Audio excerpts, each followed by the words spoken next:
Rosario Podetti, es decano de la Facultad de Humanidades y Educación de la Universidad de Montevideo. Se dedica a la historia de las ideas en América. Es autor de varios libros y artículos sobre el tema y actualmente coordina la organización y publicación de los papeles del pensador uruguayo Alberto Metol Ferrer. Comentábamos hace un rato con Ana, y no me acuerdo quién es más, el valor, la importancia que le damos quienes venimos de un poquito lejos. Como Ana me siento parte también de las cátedras que ha organizado Roy. Y también creo que para todos es sumamente importante y tiene mucho que ver con lo que voy a intentar transmitirles, el hecho de que estemos reunidos aquí bajo el patrocinio de Manuel Ugarte. Es una definición llena de significados, aunque tal vez no siempre, eso nos pasa a todos por nuestra rutina de trabajo, no siempre asumamos ese hecho, ¿no? No lo empoderemos lo suficiente a Manuel Ugarte dentro de nuestra propia labor, ¿no? Así que muchas gracias, Roy. Muchas gracias a Universidad Nacional de Rosario, que en definitiva, ¿no? Y la Facultad de Ciencia Política y Relaciones Internacionales, que patrocina ambas cátedras. Un gusto enorme estar además en Rosario, en la ciudad de Rosario. Yo soy un uruguayo adoptivo, como soy mexicano adoptivo, brasileño adoptivo, chileno adoptivo, boliviano adoptivo, etc. Argentino de nacimiento y por circunstancia, pero soy un defensor a ultranza y si queremos ser consecuentes con lo que decimos y hacemos cuando organizamos actividades como estas, hay que construir el gentilicio latinoamericano, ¿no? Yo sé que la palabra latinoamericano tiene algunos reparos, pero a falta de otro gentilicio, lo que necesitamos es ir construyendo dentro de nuestra mente y nuestro corazón la identidad latinoamericana, para que exista popularmente, porque popularmente no existe, salvo excepciones, somos chilenos, somos bolivianos, somos brasileños, no está mal también que sea así, hemos crecido, nos han educado en esa historia y es una historia válida también, que reclama adhesiones culturales, simbólicas de mucho tipo, pero para que haya consecuencia entre lo que nos proponemos desde el punto de vista del latinoamericanismo, de ser un actor mundial latinoamericano, etcétera, es importante que construyamos en nuestro corazón y en nuestra mente esa ciudadanía latinoamericana para que pueda existir en otros lados, ¿no? Bueno, y Ugarte está en ese camino. Alguien hizo recién un reconocimiento, alguien que murió recientemente, no me acuerdo ahora, ¿quién era? El sociólogo norteamericano. Wallerstein, bien. Yo quiero hacer otro recuerdo entonces, y tiene bastante que ver con lo que voy a decirles, que es bastante literario, o que tiene que ver mucho en parte con la literatura. Quiero hacer un reconocimiento a Fernando Aínsa. No sé si lo conocen, es un pensador, escritor, crítico, historiador hispano-uruguayo. Él nació en España, pero hizo la escuela, el liceo, la universidad en Uruguay, así que fue intelectualmente uruguayo, digamos. Después hizo una carrera en Francia, en España, murió en España hace unos meses, y yo valoro, soy un estudioso de Fernando, lo uso mucho en mis cursos y siempre recomiendo a quien le interese. Yo voy a hablar un poquito de la unificación de un relato de la literatura hispanoamericana o latinoamericana, como un componente necesarísimo, imprescindible de esa ciudadanía latinoamericana. Recomiendo siempre un libro que se llama Identidad de Iberoamérica en su narrativa, de Fernando Aínsa. Es un libro que tiene unos 20 años, que dentro de mi aproximación a la literatura, que es una aproximación desde la historia, desde la filosofía, no desde la literatura misma, la valoro como la mejor historia de la literatura, cumple con las necesidades didácticas de una historia de la literatura, pero es un relato unificado, no es la literatura chilena más bueno, ya voy a volver a hablar enseguida sobre este tema, porque el que lo inició a esto fue Alberto Zunfelde. Bien, lo que traigo aquí es un aporte de historia intelectual uruguaya. Mi dedicación son la historia de las ideas, así que lo que les voy a transmitir tiene ese sesgo, ¿no? Todos tenemos nuestro rollito y en base a eso miramos el mundo, decimos lo que decimos, hay que sacarle el IVA, muchas otras cosas, porque es la perspectiva. Yo tiendo a darle demasiada importancia, seguramente lo van a ver enseguida, a la historia intelectual, a la historia de las ideas. Bueno, pero es de lo que trabajo, ¿no? Tal vez contribuya a, sacándole muchas exageraciones de lo que voy a decir, a ampliar o enriquecer nuestra perspectiva de el latinoamericanismo tal como lo necesitamos ver y actualizar en 2019 y frente a, ¿no?, todo el diagnóstico que se trazó de modo claro y crudo en el panel precedente. No me pueden acusar de uruguayismo porque soy argentino, tengo esa ventaja, pero voy a ser bastante uruguayista en lo que les voy a transmitir, porque lo que quiero es contarles un linaje intelectual. Yo aprendí de Metol Ferré, mi maestro, a pensar la historia, sobre todo la historia de la filosofía y la historia de la historiografía, desde los linajes. Es decir, los linajes son los que nos permiten que un relato histórico aminore o disminuya su carácter caótico y tenga cierta inteligibilidad. Tiene también muchísimos límites, los linajes siempre tienen parte de falsedad, parte de forzar las cosas, pero nos permiten darle inteligibilidad al relato histórico, ¿no? Y esa línea es mucho más prudente que la del año pasado, porque el año pasado hablé del lascasismo al arielismo, así que pretendí una línea de 4 siglos, pero digo, eso lo planteé fundamentalmente como la necesidad que tenemos de lograr un relato unificado de la historia de las ideas y de la historia de nuestro pensar americano, ¿no? Recién hizo alusión Roy hace un rato a Bartolomé de las Casas. Bueno, mi ponencia el año pasado fue al lascasismo al arielismo, simplemente como testimonio de la búsqueda de una inteligibilidad, de un sentido en este pensar americano, en esta capacidad de pensar el mundo desde América. A ver, la base de lo que le da sentido a lo que les quiero transmitir es un supuesto de que disculpen, primera exageración, no conocemos nuestra historia intelectual. Conocemos fragmentos, algunos tal vez en profundidad, pero no podemos, ninguno de nosotros creo tiene capacidad hoy de reunir la tradición del pensar de América a la que aludió Roy, ¿no? Podemos dar algunos nombres, podemos arrancar tal vez, aunque habría que ir a la prehistoria, habría que ir a la filosofía náhuatl, por ejemplo, ¿no? Se nos acaba de morir León Portilla la semana pasada, ¿no? El gran estudioso de la filosofía náhuatl, tremendo libraco que uso bastante en mis clases también. Pero digo, tenemos algunos puntos que sabemos que son relevantes. No tenemos todavía un relato unificado de ese pensar americano, así que mi trabajo apunta a ir poniéndole ladrillitos a eso. Ahora voy a hablar mucho más prudentemente de un linaje de un siglo, una línea que va desde el Ariel de Rodó, que también lo mencionó Roy hace un rato, en el año augural de 1900, lo que representó, y voy a cerrar con un libro de Alberto Metol Ferré de 2006, que se llama La América Latina del siglo XXI, que es un poco su testamento intelectual. Metol murió en 2009 y produjo todavía algunas cosas después del 2006, pero esa es la última obra orgánica importante, así que les quiero hablar de un siglo, ¿no?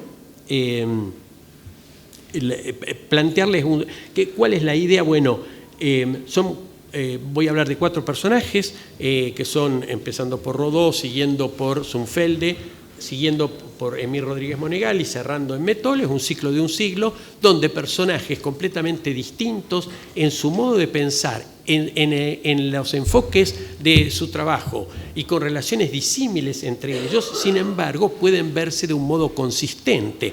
Y espero argumentarlo, espero poder mostrar cuál es esa consistencia. Bien. De estos autores voy a plantear cositas muy breves. el primer punto sería la reaparición del sentido histórico hispanoamericano en Rodó, ¿no? Y tiene que ver, por supuesto, el sentido histórico con este panel. Segundo, la construcción de un relato unificado de la historia literaria hispanoamericana a partir de Zunfelde. Tercero, la invención, en el sentido habitual que le damos a invención, ¿no? Desde el punto de vista de la hermenéutica, la invención en el sentido de descubrimiento y construcción, ¿no? La invención de la literatura latinoamericana como una totalidad expresiva y superadora ya, sí, claramente de las literaturas nacionales, por Emir Rodríguez Monegal, y finalmente la construcción de la primera geopolítica latinoamericana por Alberto Metol Ferré, punto último del cual voy a hablar muy breve porque el último panel de la tarde va a ocuparse, creo, también de algo de Metol. Bueno, es sobre geopolítica, seguro que va a aparecer Metol.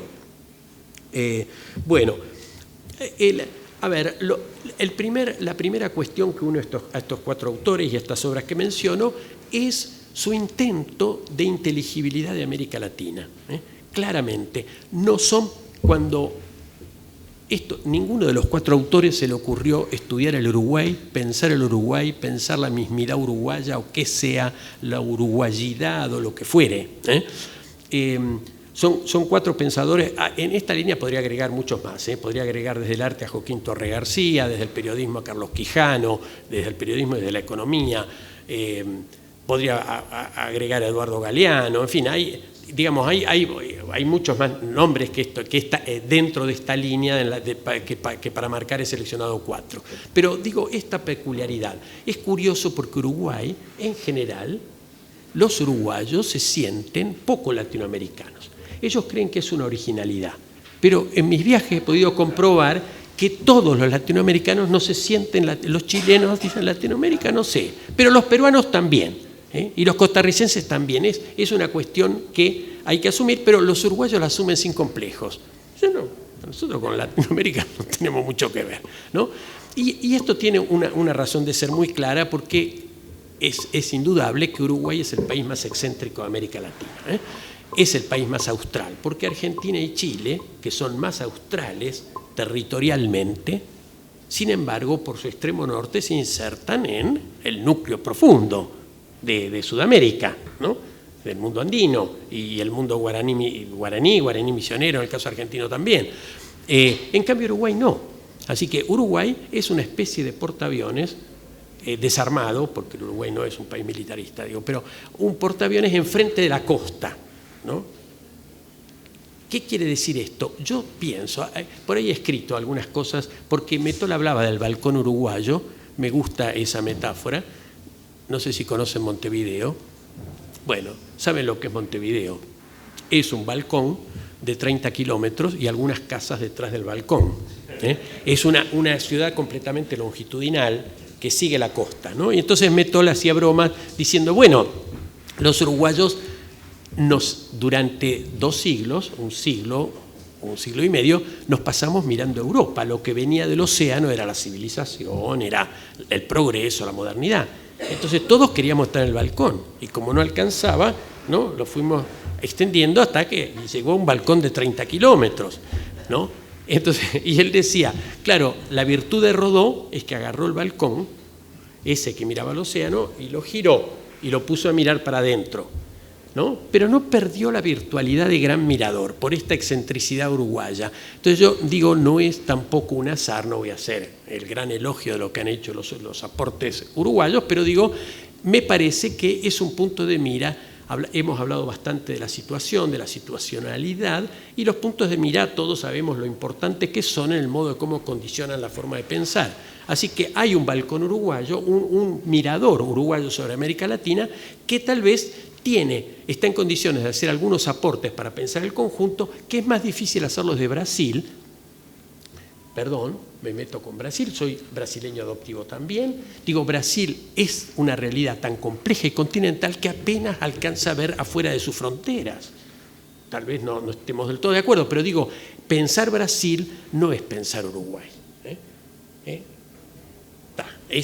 Entonces, digo, y podríamos decirlo de Argentina, de Chile, de Perú, de México, etcétera, pero bueno, voy a lo concreto. ¿Cuál es el aporte entonces cómo voy a repetir o refrescar el aporte de Rodó. ¿Qué es esto de haber restablecido o establecido el comienzo y la necesidad de la construcción del descubrimiento de un sentido histórico específico de América Latina, ¿no? Y entonces destaco dos cosas, ¿no? Que fue la virtud enorme del Ariel. Yo creo que... ¿Les puedo pedir algo? Levanten la mano los que han leído el Ariel. ¡Pah! Una multitud. Bueno, no, digo porque, claro, hay que leerlo. Es difícil, hay que remontar esa prosa modernista. Pero si uno es capaz de superar esa prosa modernista y además leer el Ariel desde el arielismo, ¿no?, de quienes lo completaron en la década y media posterior al Ariel, descubre un tesoro de significaciones, muchas de las cuales quedaron a medias desarrolladas, que hay que seguir desarrollándolas. Pero voy a destacar dos cosas. Primero, el Ariel, cómo se planteó esta cuestión del sentido histórico hispanoamericano, de la alternativa civilizatoria o de cultura que planteaba Roy. Bueno, se lo planteó no como un texto de los que estamos acostumbrados a escribir nosotros, lleno de citas y referencias. No, hizo un texto de corrido que es una exhortación, un estilo medio como el así hablaba Zaratustra. Nietzsche, saben que formateó mucho las escrituras desde el 900. Hizo una cuestión que es básicamente una gigantesca interpelación y tuvo suerte. Él tiró el botella al mar, militó, mandó ejemplares del Ariel por toda América Latina y España, y tuvo suerte, o no sé qué fue, pero encontró muchísima gente que le respondió y generó la primera corriente de ideas en América Latina de nombre propio latinoamericano, que es el arielismo. Hoy olvidadísimo, no se estudia en ninguna parte y además ni siquiera está escrito un buen manual que explique el arielismo como movimiento. Porque nosotros hemos sido escolásticos, ilustrados, románticos, positivistas, marxistas, socialistas, liberales, neoliberales, revolucionarios, socialistas, en fin, que muchas de esas cosas las resignificamos y nos han sido útiles, pero también hay un momento en que uno dice, bueno, soy capaz de pensar por mí mismo. Bueno, esto es la virtud increíble que tuvieron los del 900, Roy lo marcó bastante, ¿no? Bueno, el Ariel fue un libro performativo, creó una corriente porque hubo montones de personas que se identificaron con el Ariel y se empezaron a llamar arielistas. La palabra arielista ni arielismo no la inventó Rodó. Fue un proceso, se dijeron acá ya varios nombres y podríamos agregar varias decenas de nombres, porque entre 1900 y 1920 el arielismo, la identificación arielista fue absolutamente hegemónica, desde México al Río de la Plata, una cosa que nunca más se ha vuelto a dar y por supuesto hoy no existe nada ni remotamente parecido, un identificador con esa potencia. La segunda virtud performativa del Ariel, digo, necesitamos un nuevo Ariel, a gritos, es decir, un libro que tenga esa capacidad performativa, porque el Ariel creó también un actor político nuevo que no existía en América Latina, que son las juventudes políticas. Porque esa interpelación arielista estaba dedicada a los jóvenes. Fue claro, cortó y dijo, me interesan los jóvenes, sin despreciar a nadie, son el futuro, voy a eso. Y los que lo escucharon y le respondieron eran jóvenes. Y creó las juventudes políticas. En 2008, el primer congreso estudiantil latinoamericano se hace en Montevideo. ¿Por qué se hace en Montevideo? Porque es la cuna del arielismo. ¿Y por qué ese congreso de estudiantes lo declaró a Rodó maestro de la Juventud de América? Después hubo toda una sucesión, ¿no? Ese congreso inicia una línea que culmina en la Reforma Universitaria de Córdoba. Y luego se va a trasladar a la esa militancia universitaria, después se va a trasladar a integrar los partidos políticos que dejan de ser organizaciones de señorones, o de algunas señoronas también, pero mayoría de señorones, y empieza a constituir su propia cantera de cuadros desde sí mismo, desde los arielistas universitarios que se pasan a la acción política. Bueno, voy a apurar un poquito. Bueno, lo que me interesa de Alberto Zunfelde, que era un hombre, un argentino de Bahía Blanca, pero que la familia de él se fue a Montevideo muy jovencita, así que es íntegramente uruguayo desde el punto de vista de su producción. Lo que me interesa de él es que él escribe la primera historia crítica, dije que iba a ser muy literario lo mío, la primera historia crítica de la literatura y el ensayo latinoamericanos desde una perspectiva de una totalidad. Es decir, no un capítulo Chile, otro capítulo Brasil, otro capítulo México. Intenta unificar el relato de la historia literaria, a lo cual le doy un enorme valor, sobre todo por la herencia que dejó y cómo continuó, y además porque hay un detalle, no van a encontrar en ninguna historiografía uruguaya de las ideas, la observación de que Zunfelde lo mató a Rodó, era un enemigo acérrimo de Rodó, con su crítica lo demolió y contribuyó a la pérdida del valor del arielismo, lo cual es cierto. Lo curioso, lo paradójico, es que si uno estudia desde una perspectiva del conjunto de las ideas del siglo XX uruguayo, Zunfelde debe ser el tipo más rodoniano de toda esa línea. Toda su acción, su producción es íntegramente rodoniana. Necesitó matarlo por una cuestión de que el prestigio de Rodó era abrumador, era un hombre, ¿no?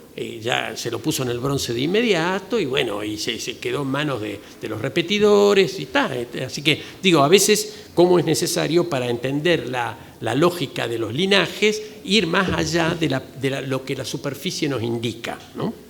E ir a los discipulados profundos.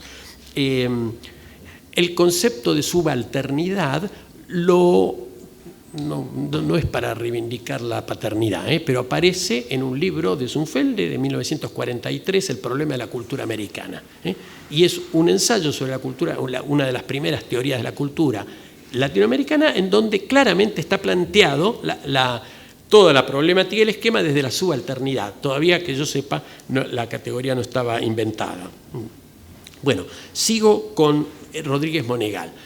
Emir Rodríguez Monegal es en la contraposición izquierda y derecha en la que no creo mucho, porque las izquierdas son infinitas y hay algunas con las que comulgo y otras que no, y con la derecha pasa exactamente lo mismo, son términos tan vagos, pero diría, Rodríguez Monegal está catalogado desde la historiografía convencional uruguaya en la extrema, no sé si en la extrema, pero en la derecha, digamos. Era famoso poner la contraposición Ángel Rama como el hombre de la izquierda y Rodríguez Monegal como el hombre de la derecha. Ángel Rama es otra persona que tendría que estar en esta lista. Pero ¿por qué lo pongo a Rodríguez Monegal?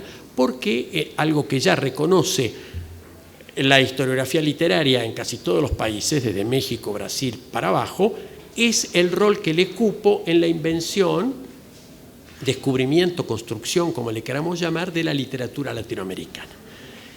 Hoy, aunque ha reaparecido en los últimos lustros cierta tendencia a volver a pensar en las literaturas locales, sigue siendo ampliamente hegemónico dentro y fuera de América Latina el nombre de nuestra literatura como el de la literatura latinoamericana, cosa que también fue un gran negocio editorial.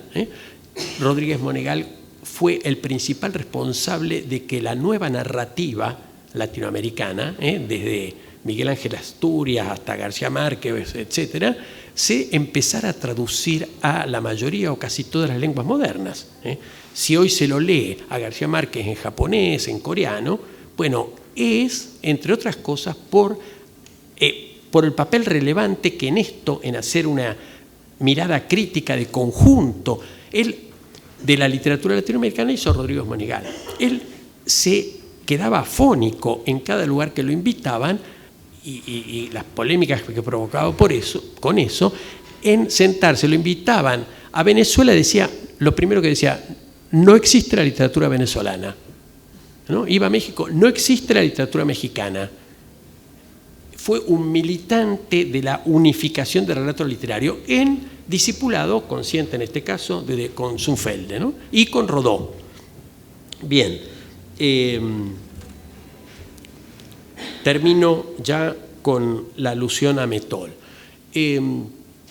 A ver, a riesgo de meterme en un tema que no es mío y después me corregirán en el panel, Metol es fue un tipo polifacético, antidisciplina, interdisciplinario, un tipo que trabajó desde la historia, la filosofía y la teología y la geopolítica, digamos, en 4 perspectivas principales, pero también desde la economía.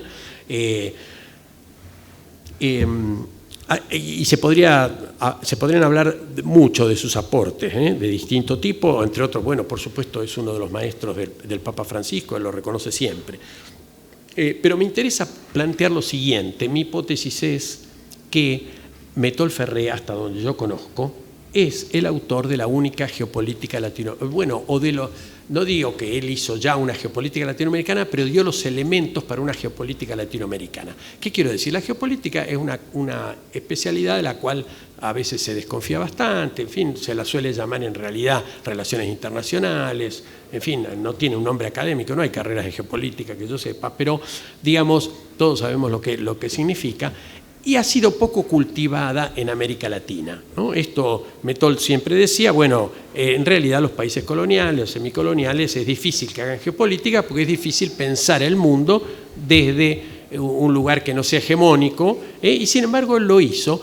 Y quiero decir, acá geopolítica es algo muy trabajado en Brasil, desde Mario Travassos en adelante, hay como una escuela de pensar geopolítico, en Chile también, en Argentina también, pero siempre he visto en esa geopolítica, que he leído bastante de ellas, como aficionado, como estudioso, que son geopolíticas de perspectivas nacionales fundamentalmente.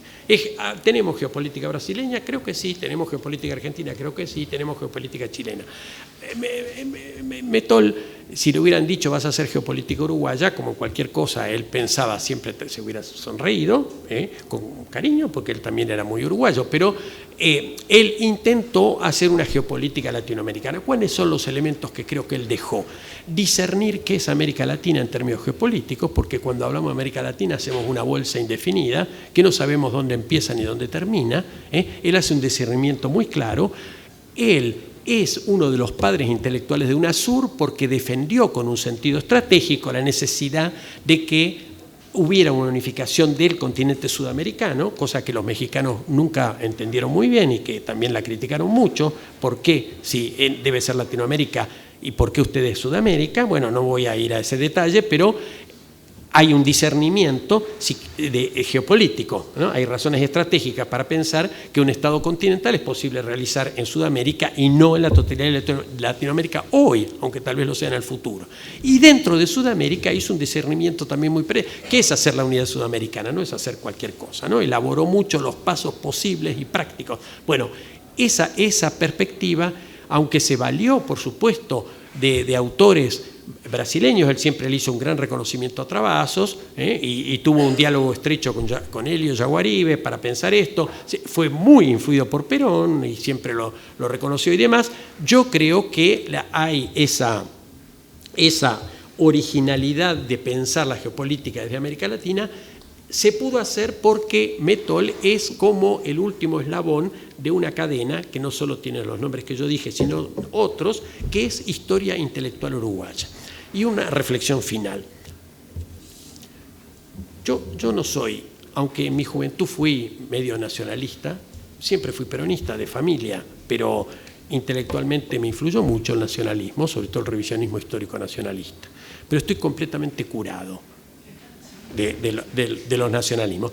Pero, a ver, lo que digo es, el rector, en las palabras que dijo, muy sustanciosas y muy atinentes para encuadrarnos, dijo algo que me importa muchísimo, que es pensar el mundo desde América. No me interesa en lo más mínimo pensar América Latina. A ver, me interesa pensar el mundo desde América Latina. Si yo logro pensar el mundo desde América Latina, también voy a haber pensado y entendido América Latina. Si no, nos convertimos en adoradores del ombligo o pensar que tenemos la suerte de virtualidad maravillosa, superadora de no sé qué otras cosas, ¿no? Y somos tan buenos y malos como cualquiera. Pero el tema de pensar el mundo, que se dice rápido, implica pensar con qué y desde qué. Dijimos, y se dijo acá, lo dijo Roy, y lo dijo Ana, se ha dicho acá ya en el panel anterior, ¿no? Esta necesidad, ¿no? Y de lo que implica el cipallaje intelectual. Ahora, uno cae en eso, aunque no lo quiera, si no se planta en una tradición propia, si no es consciente, porque si no, que estamos empezando a pensar América Latina nosotros y acá. Yo soy de los que cree que hay 4 siglos de pensar desde América. pero hay que recuperarlos. Hay que darle inteligibilidad a eso, hay que convertirlo en un relato razonable que se pueda enseñar, porque si no, son pedacitos. Entonces, insisto, ¿por qué me gusta hablar de linaje? Es algo que, repito, lo aprendí de Mettol, porque ayudan a la inteligibilidad. Uno corre riesgos de hacer generalizaciones indebidas, sí, corramos los riesgos, porque si no nos quedamos en el fragmento. Entonces, mi reflexión, más allá de los 4 autores que mencioné y demás, es esto, ¿no? La importancia de reconstruir, inventar, descubrir y apropiarnos de nuestra propia tradición de pensamiento, leyendo todo, como Ana dijo, no me voy a encerrar en mi patria grande, no, voy a leerlo, pero para poder dialogar con todo, ¿no? Necesito hacerlo desde una cabeza ya formada, porque si no, no voy a aportar el punto de vista específico de cómo se ve el mundo desde acá. Y si no lo aportamos nosotros, no lo va a aportar nadie. Así que, ¿no? Va a haber algo, una comprensión estándar del mundo en la cual nosotros vamos a estar ausentes, que también puede pasar, ¿no? Bueno, nada más, gracias.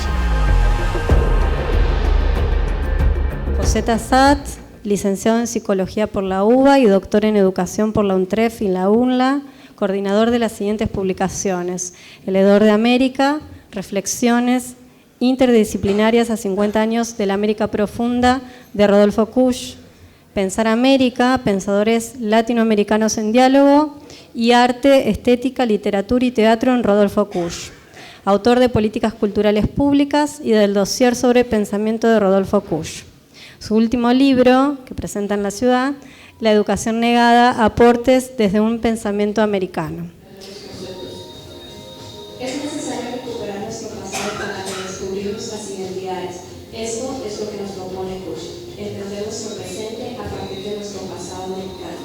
De este pensar lo nuestro surge una intuición entre dos extremos: el ser o ser alguien que se relaciona con nuestra cultura, hegemónicamente infundada por el pensamiento occidental, y el estar o estar aquí, que podemos relacionarlo con nuestra cultura precolombina.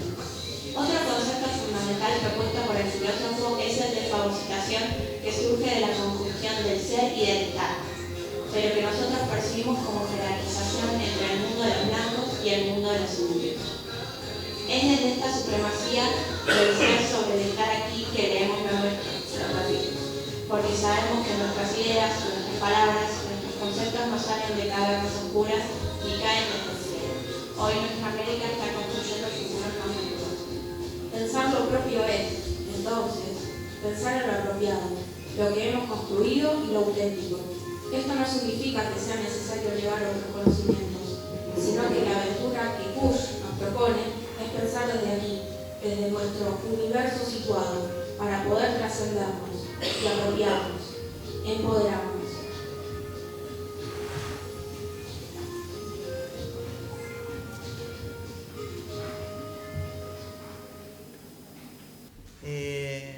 Ante todo, un gusto. Soy José Alejandro Tassat, soy más conocido como Pepe. Acredité conocimiento como psicólogo y doctor en educación. Siempre digo que acreditar conocimiento es una estructura, una forma de conocer, pero la construcción de sabiduría cotidiana y la forma de conocer es otra cosa. Me parece que acá primero tengo que agradecer a Roy, a la Universidad Nacional de Rosario, por esta invitación. Yo estoy alojado en otra universidad nacional, que es una universidad nueva, que es la Universidad Nacional de 3 de Febrero, con todo lo que significa el conurbano bonaerense, entre lo incierto, lo institucional y la fuerza de voluntad de mirar la vida como un mañana distinto.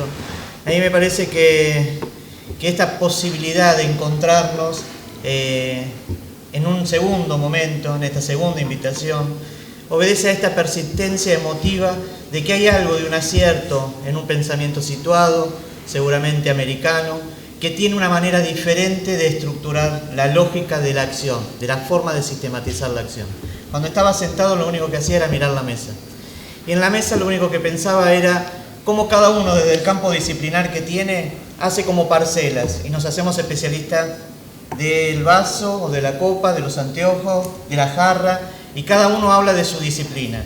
Pero cuando nosotros salimos a la calle, en lo más popular de lo popular, en el ámbito de lo más cercano de lo común, siempre hablamos y miramos en forma holística. Me parece que ahí el conocimiento universal, abstracto, que siempre se constituye como un gran concepto de esencia, lo único que hace es reiterar cuando las cosas son singulares, específicas, emotivas e intuitivas. Por eso voy a hablar de 4 momentos.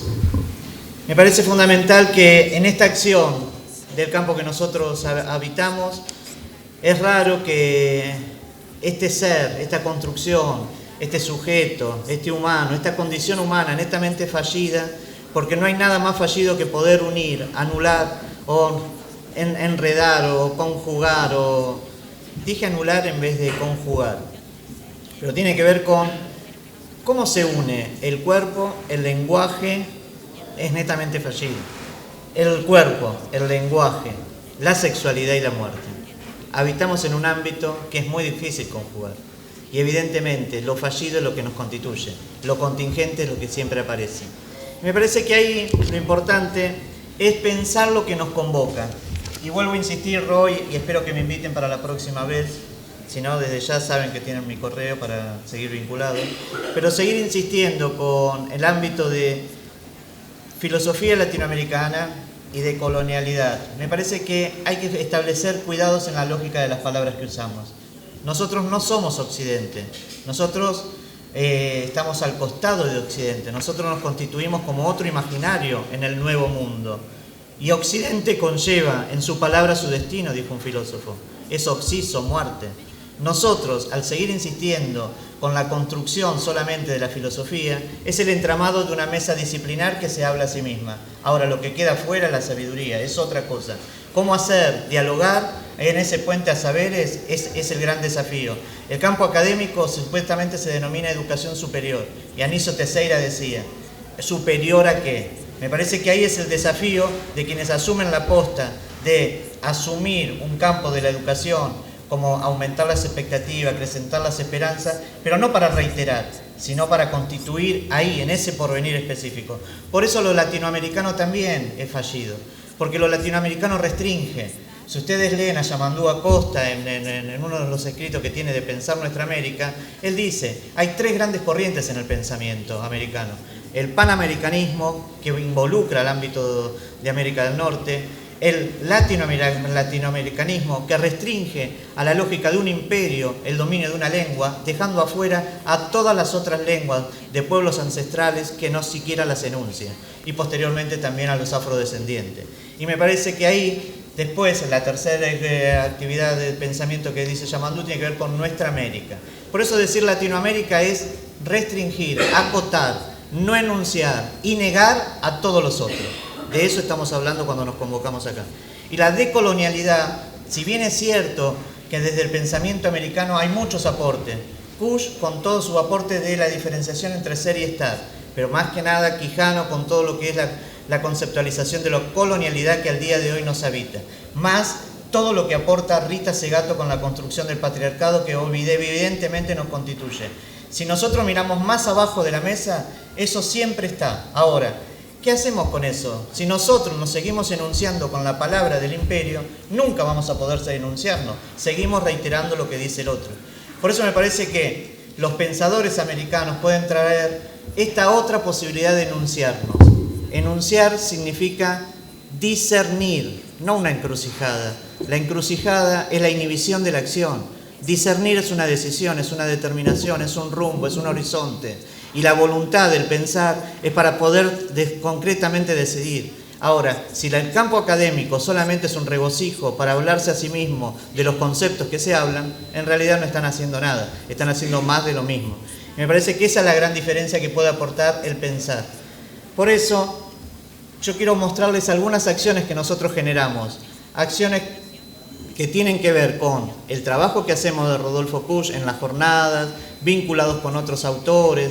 Por ejemplo, hay un libro ahí de producción que hicimos con Milton Santos, geógrafo brasilero, en una jornada que hicimos en Salvador de Bahía, mientras los dos escribían en la década del 60 sin conocerse premuras, venturas de una generación que evidentemente miraba otro horizonte. Si somos el sueño de las generaciones anteriores, ¿fuimos el mejor de los sueños? ¿Fuimos la pesadilla? ¿Fuimos un sueño que se interrumpió? ¿Qué sueño fuimos? Por eso me parece que Milton Santos, cuando dice por otra globalización, por otra humanidad, o hacer el mundo de vuelta de Kusch, o la fuerza que tiene el saber popular, tanto Milton Santos como Kusch, hay algo ahí que el campo de la ciencia tiene que aportar, tiene que conjugar, tiene que dialogar.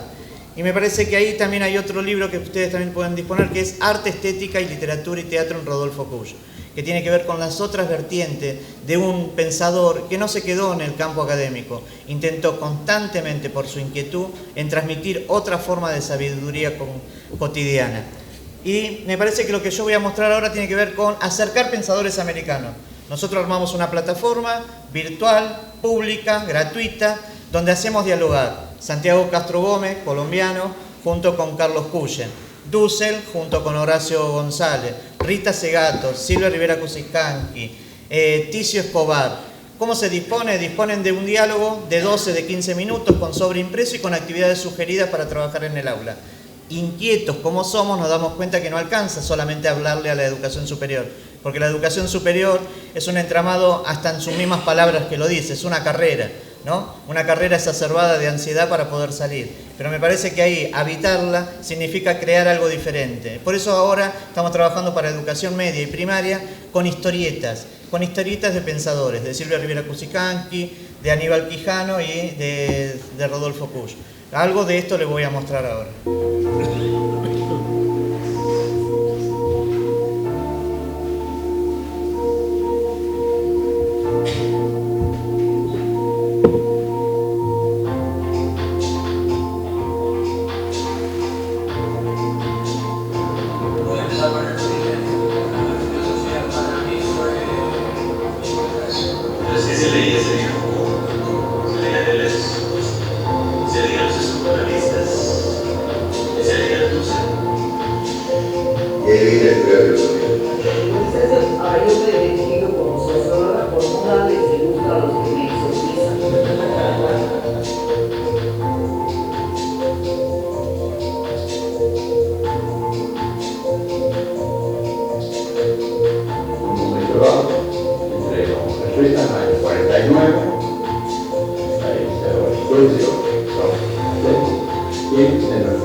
También tienen disponible a través de nuestra biblioteca el archivo Biblioteca Rodolfo Kusch, que hicimos una firma con su familia, para que todo lo que está digitalizado, sus escritos, sus libros, tengan acceso todos los que quieran trabajar, acercarse, mirar, ¿no?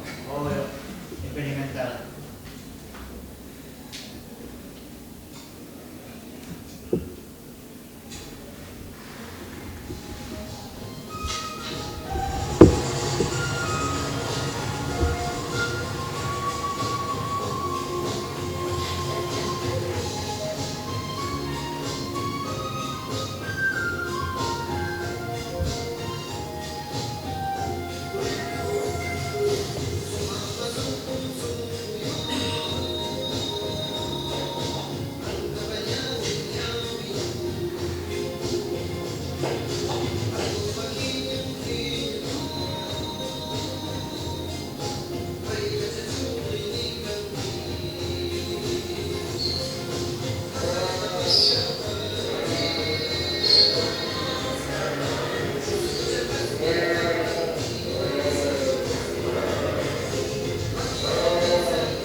Esto está de acceso, entran a pensar el movimiento, educación secundaria y tienen todas las actividades. Les muestro lo último, porque no es solamente enunciar y conmemorar, sino también cuidar. Me parece que hay la institución, universidad a la cual yo pertenezco, en el cuidado que está haciendo del archivo de Biblioteca Cush, obedece también a ser un polo entre todos los otros polos que al día de hoy nos debemos nosotros como lazo social, del cuidado de los pensadores. ¿Dónde va su obra? ¿Dónde queda su biblioteca? ¿Quién hace de su cuidado?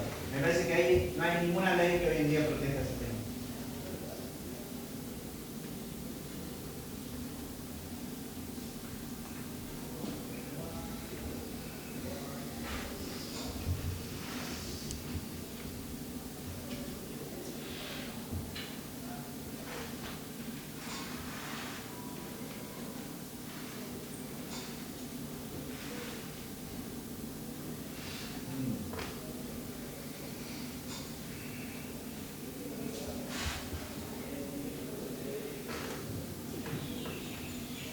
Miren mis ojos cuando yo estoy pensando, a ver si es que les miento.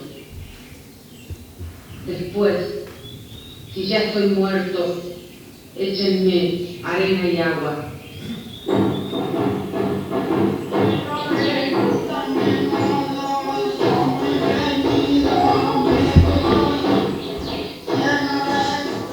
Günter Rodolfo Kusch nació en Buenos Aires el 25 de junio de 1922. Luego de obtener el título de profesor de filosofía en la Universidad de Buenos Aires, se convierte en un incansable antropólogo. Kusch era justamente un hombre de una formación muy particular. Él era inmigrante, hijo de inmigrantes alemanes, estudió filosofía. Y después, como yo dije en un prólogo de uno de sus libros, se convirtió en una especie de antropólogo furtivo, valga la metáfora, es decir, los furtivos son los que cazan cuando no se debe cazar. Kusch también fue docente, académico, dramaturgo y seminarista, pero su gran pasión fue la investigación de campo y el poder escribir, transmitir lo que allí experimentaba. Sus principales trabajos surgen del tiempo vivido en el noroeste argentino y en el altiplano boliviano. Este fue su terreno para intensos y comprometidos estudios sobre el pensamiento indígena y popular americano. Él tuvo sí, la oportunidad por su vida, por lo que le toca vivir, de acercarse al pueblo, digamos, de Buenos Aires, a los sectores más populares, y a sectores, bueno, y a los pueblos de más Latinoamérica, al interior del país, y Perú, y Bolivia, y conocer esa otra forma que se mantiene todavía viva. Como egresado de filosofía, había adquirido una serie de cosas, de datos, de pensamientos que no eran nuestros. Qué mejor entonces que al egresar irme justo al extremo de Buenos Aires, o sea, a la puna, a averiguar qué pasa en el fondo de América a nivel de pensamiento.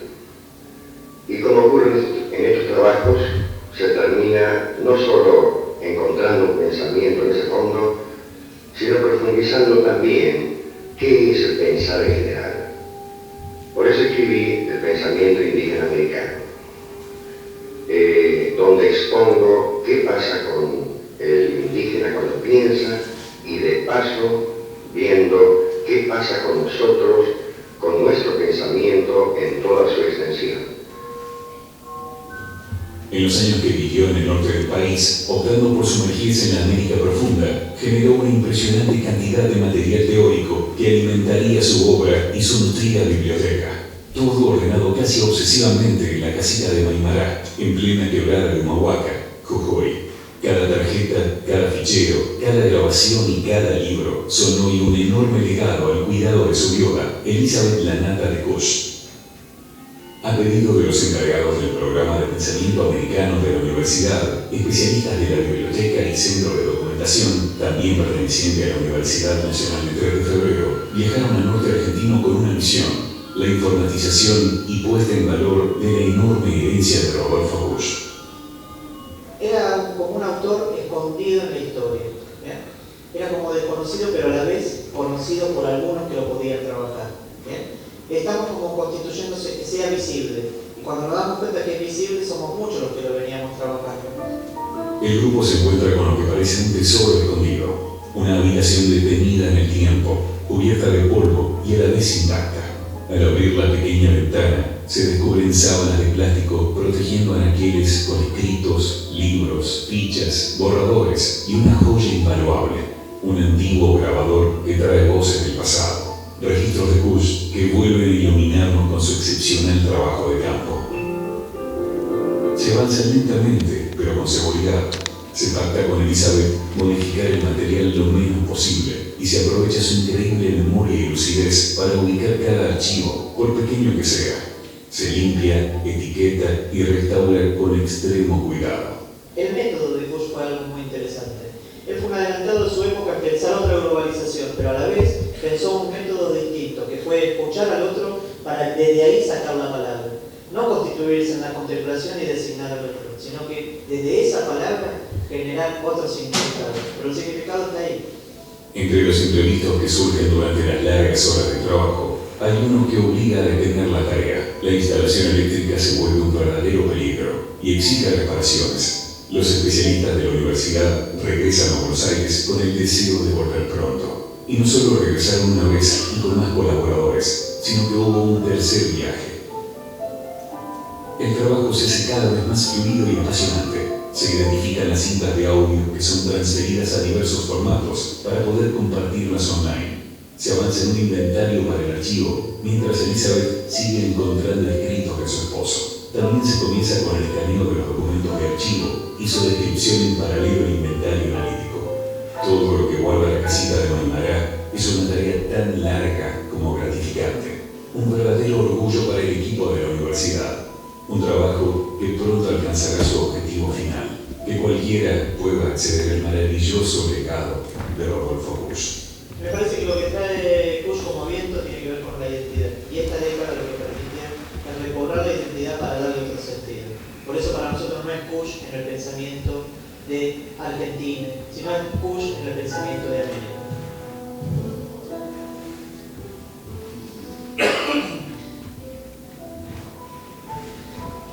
Me parece que lo que venimos haciendo es simplemente lo que hacen muchos, pero es fundamental el cuidado de quienes escribieron, construyeron, desde el arte, desde cualquier otro ámbito de relato, de saber popular, que pueda que estar ahí cuidado y transferible. Me parece que somos postas en las generaciones y a nuestra generación nos queda esa posta de poder seguir acentuando ese vínculo entre las que pasaron y las que vienen. Yo quiero terminar con algunos principios con los cuales nosotros nos manejamos en el campo de la ciencia, que son los principios con los cuales habitamos cotidianamente y no nos damos cuenta, que tiene que ver mucho con muchos escritores o pensadores americanos, que desconocen estos tres principios, que para la filosofía es esencial. Para todos los que ustedes escuchan como filósofos, para ellos no hay otra cosa que esos tres principios. El principio de identidad, el principio de no contradicción y el principio de tercer excluido. Con esos tres principios se constituyó el sistema cualitativo y cuantitativo de vida. Y con esos tres principios sigue reinando al día de hoy. Principio de identidad, un vaso, un copo, es igual a otra copa. Una copa siempre es igual, A es igual a A, engañoso, mentira, se olvidan de que las cosas son dinámicas, se olvidan de que las cosas tienen rasgos, son singulares. Un humano no es igual a otro humano, todos tenemos condiciones diferentes. Entonces, en esa cuestión homogénea, estática, nos hicieron creer la construcción de que el pobre es pobre, el rico es rico. Y me parece que ahí es lo fundamental, es mirar la dinámica del movimiento en el campo de la historia. Y después, el principio de no contradicción, que es el que se olvida de la lógica del tiempo. El principio de no contradicción obedece a entender que A no es B, significa para muchos entender de que el funcionario no es empresario o el empresario no es funcionario, o el docente no es alumno o el alumno no es docente. Y me parece que ahí darnos cuenta de que todo es contradictorio y lo que cambia tiene que ver con el tiempo y la argumentación y la forma de enunciar es fundamental a tenerlo en cuenta, porque si seguimos buscando solamente la lógica de la contradicción, nos perdemos la lógica esencial y fundamental que es la lógica de la convivencia. Y el tercero, para mí, que tuve la suerte de tener a Boaventura de Sousa Santos en la universidad, cuando le llevé todas las obras de Kusch, él se comprometió a venir a mi universidad y estuvo. Dije que para mí tenía que ver con el tercer principio de la filosofía, su presencia ahí, porque tiene que ver con la posibilidad de imaginar. Cuando nosotros sostenemos en el principio del tercer excluido que las cosas no pueden ser y no ser al mismo tiempo. La lapicera no puede estar acá o no estar, está en un lado, no puede estar en cualquier lugar.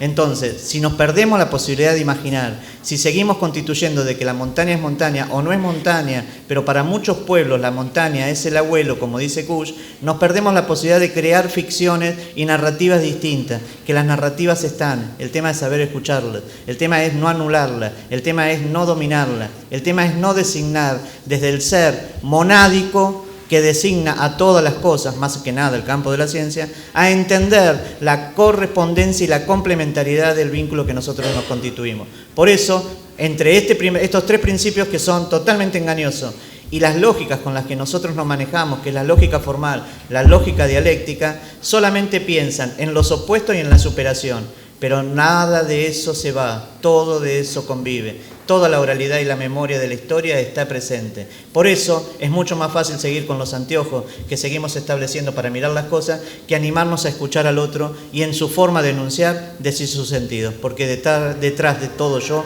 hay un nosotros. Muchas gracias.